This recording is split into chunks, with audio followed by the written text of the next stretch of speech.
सुप्रभात मंडळी. मी निलिमा पटवर्धन आणि सध्या आपण वाचत आहोत अपूर्वाई हे श्री पु ल देशपांडे यांनी लिहिलेलं प्रवासवर्णन. तर आजचा हे 11वा भाग आहे आणि तो सुरू करते. खाली आकाश आणि वर आकाश अशा अवस्थेत विमानातून ढगांच्याही वरून जात असताना जीवनासंबंधी विचार करण्याच्या दृष्टिकोनात इच्छा असली नसली तरी फरक होतो. विमानात विमान कोसळण्याची भीती वाटतच नाही. जिथून महासागर हे बशीभर पाण्याएवढे दिसतात तिथं स्वतःचं अस्तित्व ही अत्यंत नगण्य गोष्ट वाटायला लागते. ज्या वाळवंटाच्या माथ्यावरून आम्ही कैरोच्या दिशेला निघालो होतो त्याच्या आसपास बाबिलोनियन, सुमेरियन आणि असिरियन संस्कृतींचे बगीचे फुलले होते. अलेक्झांड्रियाच्या ग्रंथशाळेतील ग्रंथ म्हणे लाखांच्या संख्येने जाळले गेले होते. कुठल्या तरी बड्या चौघांची किंवा पाचांची त्यावेळी एक परिषद भरली असेल आणि हे भांडार भस्मसात केलं गेलं असेल. शेवटी महान आकाशाचे, महान समुद्राचे आणि महान मरुभूमीचे दर्शनही या ढगांवरून विमान जाताना होणाऱ्या महान अवकाशाच्या दर्शनाने थिटे वाटू लागते. आणि हा सगळा करिश्मा काय आहे हा प्रश्न मनाला छळायला लागतो. काही वेळाने आमचं विमान कैरोला जाऊन पोचणार होतं. इजिप्त हा देखील भारताइतकाच प्राचीन देश. परंपरेच्या गाठी शतकांपूर्वी बांधल्या गेल्या. एवढंच काय, शतकाच्या हिशेब हे येशूच्या जीवनाशी जुळण्यापूर्वी इथे असंख्य शतके मोजली गेली आणि येशूच्या जन्मकाळी उगवलेला तो तेजस्वी तारा ह्याच वाळवंटाच्या छतावर त्या कुणी पथिकांनी पाहिला आणि ह्याच भागात यहुद्यांनी, ख्रिस्त्यांनी आणि महम्मदियांनी मानवतेची शिकवण देण्यासाठी आपापली निशाणं मानवी रक्तात भिजवून नाचवली. विचार देखील विकारांप्रमाणेच कालांतराने गुंगी आणतात. माझ्या नकळत त्या उंचीवर येऊन झोप पोचली आणि कुणाच्या तरी काहिरो या आवाजाने मला जाग आली. कैरोच्या विमानतळावर मला प्रथम दर्शन झाले ते युद्धासाठी सज्ज असलेल्या लष्करी विमानांचे. विमानसंहारक तोफांनी आकाशाच्या दिशेने आपली तोंडं वाचली होती.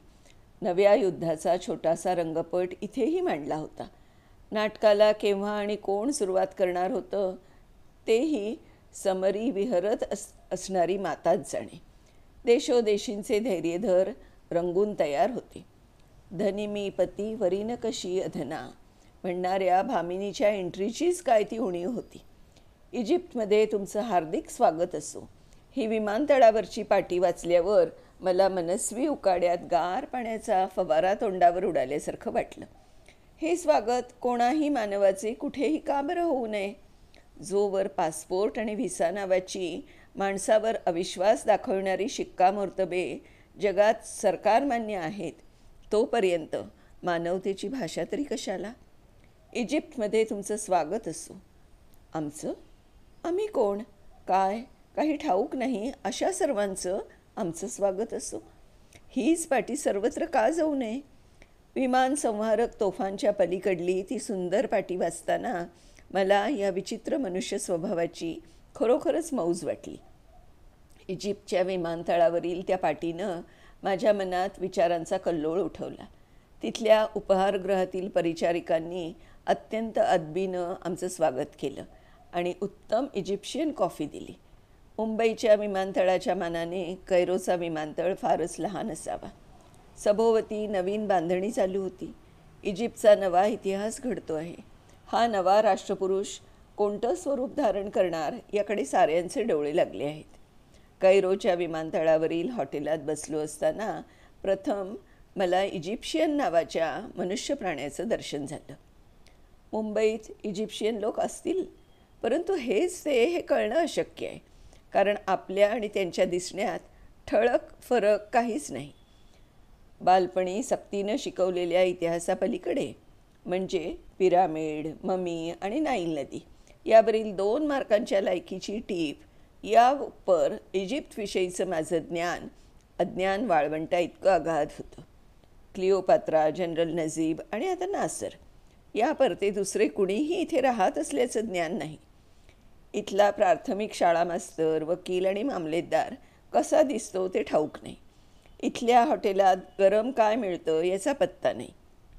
इथल्या बायका नवऱ्याला नावानी हाका मारतात की इजिप्शियन भाषेतही इकडून खजूर आणणं झालं वगैरे वाक्प्रचार आहेत याचा विचार कधी डोक्याला शिवला नाही. क्षणाक्षणाला अज्ञानाच्या वाळवंटाचा विस्तार वाढताना दिसत होता. त्या हॉटेलमधले परिचारक बोलू इच्छित होते, पण त्या 2 फुटांच्या अंतरात एक प्रचंड अदृश्य पडदा उभा होता. आम्ही फक्त जगातल्या मानवांना कळणाऱ्या हास्याच्या भाषेत बोलू लागलो. तो हसत होता आणि आम्ही हसत होतो. या विमानतळावर काम करणाऱ्या मंडळींविषयी मला कुतूहल वाटलं. दिवसातून 45 वेळा नाना देशातले नाना लोक तिथे पाऊण तासांपुरते एकत्र येतात, एखादं पेय घेऊन पुन्हा 10 दिशांना पांगतात. सर्वांच्या चेहऱ्यावर तेच कुतूहल, तीच उत्सुकता. आंतरराष्ट्रीय नाक्यावरच्या या नव्या पाणपोया आहेत. जुन्या पाणपोयांच्या आश्रयाला येणारे पथिक एवढ्या घाईत नसतील आणि इतक्या दूर देशातून एकाच क्षणी जमणारेही नसतील. 200-400 मैलांच्या परिघातले 2-4 तास बसून आपल्या देशीची वार्ता सांगणारे, त्यांच्या देशीची ऐकणारे असे होते. आम्ही त्या उपहारगृहात भुरुभुरू आलो आणि भुरुभुरू गेलो.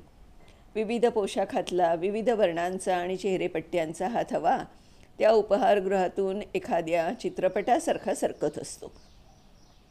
इजिप्तचा विमानतळ सोडल्यानंतर आमचा दुसरा टप्पा होता स्वित्झर्लंडमधल्या जिनिव्हाचा. आता हळूहळू वाळवंटाची सोबत संपली आणि इटलीच्या माथ्यावरून झेप घेतली. इजिप्तची भूमी संपूर्णपणे अज्ञात, तर इटलीची ओळख पुस्तकांच्या पानापानातून झालेली. रोम, व्हेनिस, नेपल्स ही नावं पुन्हा आठवू लागली. जाता जाता विमान कोसळायचंच असेल तर नेपल्सच्या आसपास कोसळावं असं वाटायला लागलं. नेपल्स ही शिल्पीजनांची काशी. जिथं जावं त्या वास्तूंचे भरल्या डोळ्यांनी दर्शन घ्यावे आणि मग आपले डोळे मिटावेत. पण तसं काही घडलं नाही. नेपल्स आणि व्हेनिस काही दिसले नाही, पण रोमच्या माथ्यावरून मात्र आम्ही त्या पुरातन शहराचे कळस पाहिले आणि समाधान मानून घेतले. गिबनने लिहिलेला रोमन साम्राज्याचा विकास आणि विनाश अजून वाचायचा राहिला आहे हा विचार तेवढ्यात चटका लावून गेला मनाला. जगाच्या डोक्यावरून उडताना शेवटी काय काय वाचलंय आणि समजून घेतलं आहे यापेक्षा काय काय वाचायचं आहे आणि समजून घ्यायचं राहिलं आहे हा विचारच मनाला अधिक अस्वस्थ करतो. 1.5 तास आल्प्स बघायला लागले आणि विमानाने युरोपचं नंदनवन गाठलं. युरोपीय थंडीचा पहिला साक्षात्कार जिनिव्हाच्या विमानतळावर पाय ठेवल्याबरोबरच झाला आणि त्या क्षणी एका प्रचंड रेफ्रिजरेटरमध्ये शिरल्यासारखं जे वाटलं ते पुन्हा 6 महिने वाटत होतं. त्या थंडीला गारठा म्हणणं म्हणजे थंडीचा अपमान करण्यासारखं आहे. विमानातून बाहेर पाऊल टाकल्याबरोबर वयाचे घड्याळ 20 वर्षांनी मागे गेलं. पुण्याच्या कॉलेजात शिकत असतानाचे दिवस आठवले. अशी एखादी पहाट असायची की जगाच्या अंतापर्यंत धावत सुटावं असं वाटे. त्या हवेत यौवनाला आव्हान असायचं. गारठा म्हातारा असतो. ही थंडी नवयौवना होती. जिनिव्हाच्या विमानतळावरचे विश्रांतीगृह हे आधुनिक फुलांच्या दुकानासारखं दिसत होतं. सारे चेहरे कसे ताजेतवाने. प्रत्येकाच्या चालीत नृत्य होतं. वय हा घटकच मुळे गैरहजर होता. आणि मग ज्या विशीच्या आसपास होत्या त्यांच्याविषयी तर काय लिहावं. टेबलावरच्या काचपात्रात पेय लखलखत होती. इथल्या कॉफीच्या पेल्यात जर बेहोशी होती तर इतर दैवी पेयांबद्दल काय सांगावं. जिथे जरा देखील आपलं सौंदर्य घेऊन येतं तिथल्या यौवनाला आपली लीला करायला आज ठेंगणा वाटला तर आश्चर्य कोणतं. विमानतळावरची ती 15 मिनिटं कधी संपली ते कळलंच नाही. त्या वातावरणातल्या सौंदर्याला दिमाख नव्हता. तारुण्याचा ताल सुटला नव्हता आणि थंडी आकसून टाकत नव्हती. जीवनाला न कळत नवदान देऊन जात होती. परत विमानाच्या कुशीत शिरताना स्वित्झर्लंडचा तो परिसर मी डोळे भरून पाहून घेतला. दूरवरच्या सुचिवृक्षांच्या आडोशाला असलेल्या टुमदार घरात दिवे लागणी होत होती. दूरवरचे पर्यंतचे आकाशात मिसळत होते. आल्प्सच्या दऱ्यात आता काळोख शिरत असावा. विमान उडालं तेव्हा खाली पाहता पाहता एक चिमुकली नदी वळणं घेत पळाली आणि एकाएकी ढगांच्या प्रचंड पांघरुणाखाली स्वित्झर्लंड चिडीचूप करून नाहीसं झालं. पुढला टप्पा जर्मनीतल्या ड्युसलडॉर्फचा. मुंबई सोडल्याला 20 तास होऊन गेले होते. वाटेत घड्याळाच्या काट्यांची बरीच फिरवाफिरवी केली होती. तासातासाने विमानाचा सारथी एक पत्रक पाठवित होता.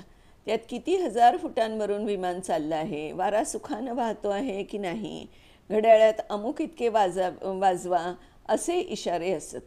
आसपासचे प्रवासी अरे वा 18,000 फूट उंच का वगैरे उद्गार काढीत. ढगांच्या पायघड्यांवरून विमान जात असल्यामुळे 18,000 काय आणि 18 लाख काय, मला तरी उंचीतील फरकच कळत नव्हता. विमानातच काय, पण जमिनीवरचा उंची रुंदीचा फरक मला कधी कळला नाही. कोर्टात साक्ष देताना साक्षीदार सदर आरोपी हा माझ्यापासून 19 फुटांवर होता वगैरे सांगताना ऐकून मला त्या साक्षीदाराचं सदैव कौतुक वाटत आलं. माझ्या बुटाचं माप, हॅटचं माप, कॉलरचं माप, मोज्याचं माप यांचे इंच देखील मला स्मरत नाहीत. काय साईजची चप्पल काढू साहेब, या प्रश्नाला आपला पाय अगर जुनी चप्पल दाखवणं हा बाळबोध उपाय आहे. 2 नंबर काढा वगैरे सांगणाऱ्यांविषयी मला आदर आहे आणि तारखा सांगणाऱ्यांना तर मी गहीवरून मिठीच का मारत नाही हे मला कळलं नाही. 17 जुलैची गोष्ट आहे वगैरे प्रस्तावना करून बोलणाऱ्याची खरोखर मला कमाल वाटते. शिवाजी महाराज 1680त वारले आणि 1857चं बंड 1857 साली झालं ही ऐतिहासिक तिथी आणि माझी आणि पराकाष्ठेच्या परिश्रमांनी लक्षात ठेवलेली माझ्या पत्नीची जन्मतारीख या उपर कोणतीही तारीख म्हणून माझ्या स्मरणात नाही. वजन, माप, उंची, लांबी, रुंदी ही परिमाणं हे आपलं काम नव्हे हे मी केव्हाच ठरवून टाकलं आहे. त्यामुळे 18,000 फूट उंचीवरून जाणारं आमचं विमान ड्युसलडॉर्फला केव्हा उतरलं हे समजायच्या आतच आजो गुड गॉड यासारखे शब्द कानावर आदळले. जोशी आणि पाटील इथे उतरले आणि मी देखील आंबलेल्या अंगाने लंडनच्या विमानतळाची वाट पाहू लागलो. प्रवासात शेवटला टप्पा अति त्रासदायक. पुण्याहून ठाण्यापर्यंतचा प्रवास लोणावळ्यापर्यंत जहात आणि पुढे कर्जत ते ठाणे चिवड्यात हा म्हणता संपतो. पण मुलुंड, भांडूप, विक्रोळी वगैरे स्टेशनं भारी चिकट, निघता निघत नाहीत. प्रवास लहान असो वा मोठा, आपल्या सहनशक्तीचा मीटर आपण आधीच लावलेला असतो. मुंबई दिल्ली प्रवासात तो मथुरा स्टेशनपर्यंत असतो, तर मुंबई नागपूर मार्गावर तो वर्ध्याला पडतो. तिथून पुढे जांभया आणि आळोखे पुळोखे. ड्युसलडॉर्फ ते लंडन टप्पा असाच त्रासदायक वाटला आणि 100वी जांभई संपता संपता विमानाने जमिनीच्या दिशेनं झेप घेतली. एकाएकी लक्षद्वीप उजळल्यासारखे वाटले आणि 4-5 जणांच्या तोंडून एकदम उद्गार आला, आह लंडन. मंडळी, आता लंडनला तर पोचलेत पुलं. आता पुढे बघूया काय होणार आहे आणि ते कसं त्याचं वर्णन करणार आहे तिथल्या त्यांच्या म्हणजे ते जे राहत आहेत त्याचं. तर पुढच्या भागात भेटूया. तोपर्यंत नमस्कार.